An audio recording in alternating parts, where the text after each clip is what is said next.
Здравейте, деца! Днес ще ви прочета една много красива приказка и може би не много известна за бащината обич. Сега, онези от вас, които успеят да я изслушат до край, значи вече са пораснали. Казва се Магарешката кожа. Ама да сменим очилата, че тези май ще са ми по-удобни за четене. Имало едно време един крал, най-великият на този свят. Бил благ в мира и страшен в битките. Враговете му треперели, а кралството му благоденствало. Живеел той с вярната си съпруга и чудно красивата си дъщеря. Богатият им просторен палат блестял в великолепие. В него се суетели множество слуги и царедворци, а конюшните били пълни с най-различни коне. Покривалата им тежали от злато и бродери, а във всеки, който влезал там, се удивлявал, че най-почтенното място било заето от едно магаре, което с достоинство махало уши. Магарето обаче не било обикновено. Всяка сутрин при събуждането му намирали блеснали на слънцето златни монети. Ех, че магаре! За нещастие, тежка болест налегнала кралицата. Затърсили помощ от всякъде, ала и най-известните лечители не успели да помогнат. Щом усетила, че е дошъл сетния час, кралицата продумала на краля: нашата дъщеря е най-скъпото ми съкровище на земята и аз ще си отида спокойна душа, ако знам, че вие ще направите всичко, за да бъде тя щастлива, кралю мой. Той обещал и кралицата издъхнала в ръцете му. Не минало много време, обаче, и кралят решил да задуми младата принцеса. Синът на един съседен владетел отдавна искал да се ожени за принцесата. Подобна връзка носела изгода, тъй като в замяна кралят щял да получи една богата провинция. Такива са си кралете. Кандидатът обаче бил много грозен и груб. В цялата страна се ползвал с лошо име и това било напълно заслужено. Този груб, необуздан младеж изпитвал удоволствие, като карал всички да страдат. Без да обръща внимание на всичко това, кралят обаче съобщил на дъщеря си своето решение. Тя плакала горкичката, молила се, но всичко било напразно. Не могла да склони баща си. Изпълнена с безкрайна мъка, принцесата отишла да потърси кръстницата си, която живеела в една отдалечена, богато украсена с седев и корал пещера.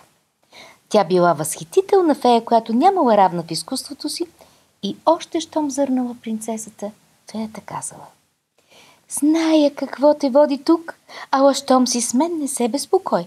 Нищо лошо няма да ти се случи, ако последваш съветите ми. Поискай от баща си преди сватбата рокля с цвета на времето. Въпреки всичките си богатства, той не ще успее да изпълни подобно обещание. Младата принцеса се върнала и предала молбата си. Кралят веднага уведомил и най-видните шивачи, че ако не му приготвят незабавно рокля с цвета на времето, със сигурност ще увиснат на бесилото. Още преди да изгрее зората на втория ден му донесли желаната рокля. Най-чистото небесно синьо по тези ширини, опасано с златисти облаци, не било с по-лазурен цвят. Младата принцеса не знаела какво да каже и как да се изплъзне от дадената дума. Тогава кръстницата тихичко й казала: принцесо, поискай сега рокля с цвета на луната. Едва принцесата изрекла молбата си и кралят заповядал на шивачите: искам нощното светило да бледнее пред роклята и ви давам точно 4 дни да ми я донесете. Богатата одежда била готова в указания от краля ден. Възхитена от чудната премяна, принцесата изгубила ума и дума и едва не отстъпила, ама подтикната от кръстницата си рекла: за да съм напълно доволна, искам още една по-блестяща рокля, света на слънцето. Кралят тоз час повикал един богат майстор на накити и му поръчал да направи рокля от златен плат, обшит с диаманти, като му казал, че ако не е доволен, ще нареди да го измъчват до смърт. Не се наложило обаче, тъй като още преди да измине седмица, сръчният майстор доставил скъпоценното си дело. Принцесата, напълно объркана от всички тези дарове, вече не знаела какво да направи. Ала кръстницата й я хванала за ръката и прошепнала: „Не бива точно сега да се отказваме. Поискай му кожата на вълшебното магаре. Понеже това е изворът на цялото му богатство, той няма да ти я даде.“ Въпреки всички очаквания обаче, кралят без колебание заповядал да пожертват бедното животно и да започнат сватбените приготовления. Ти да видиш.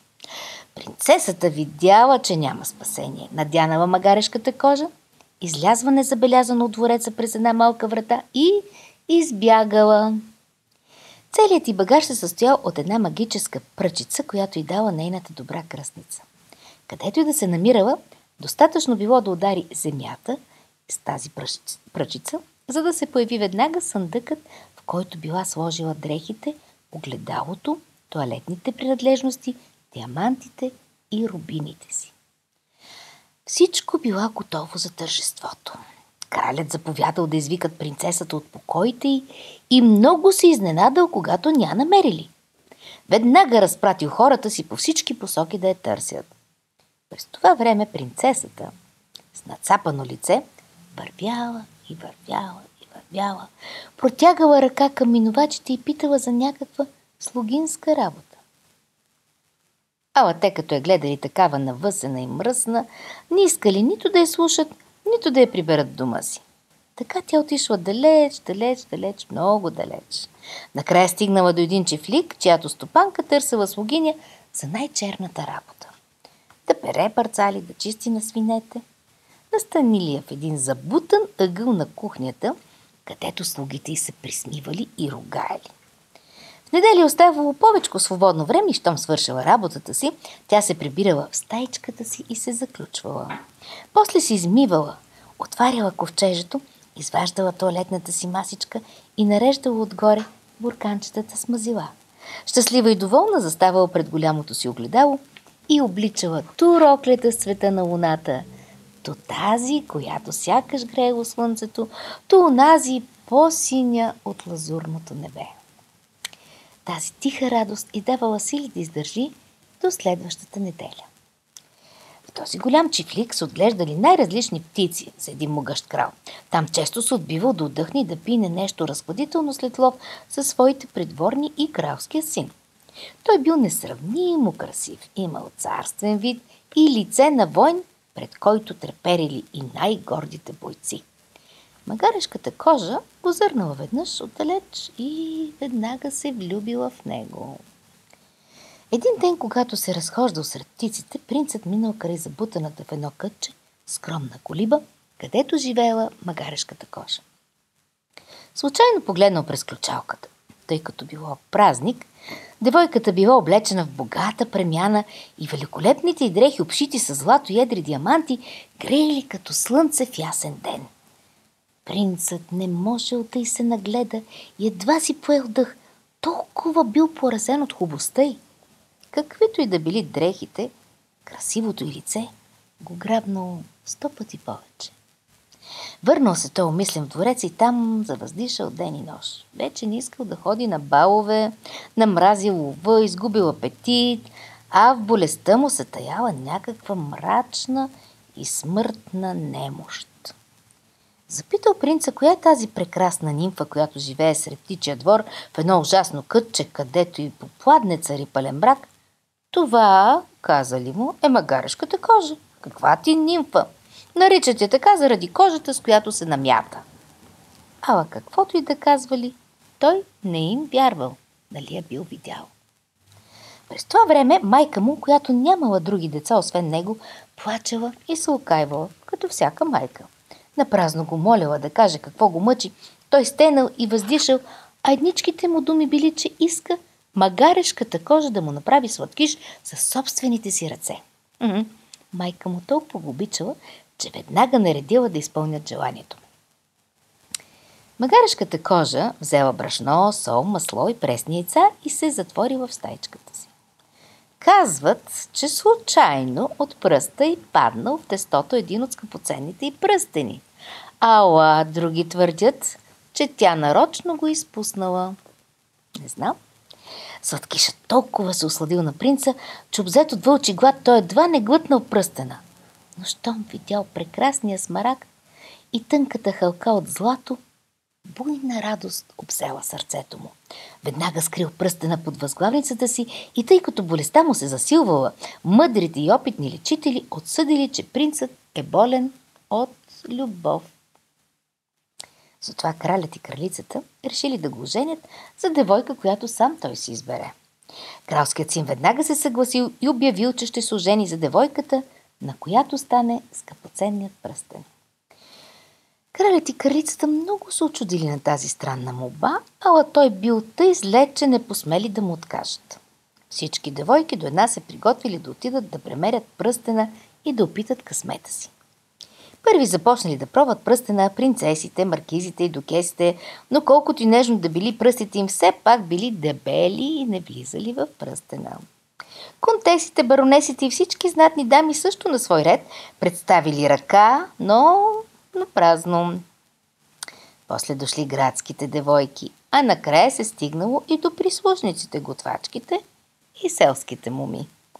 Явили се безброй девойки, чието шишкав и подпухнал пръст би минал през хълка не по-лесно от корабно въже през иглено ухо. Накрая решили, че всички са се изредили, тъй като всъщност оставало само клетата магарешка кожа в ъгъла на кухнята. Ала как да повярваш, че небето й отредило корона, говорили хората. Принцът обаче не редил да доведат и нея. Придворните се запревивали от смях, щом я видели.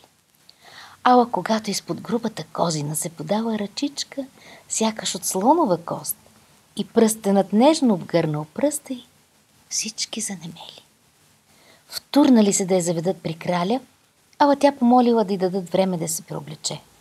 Малко по-късно се появила в кралските покои, облечена в разкошна премяна, с несравнима красота, с прекрасните си руси коси, в които диамантите сияйли с жив блясък, също като очите й, сини, големи и нежни.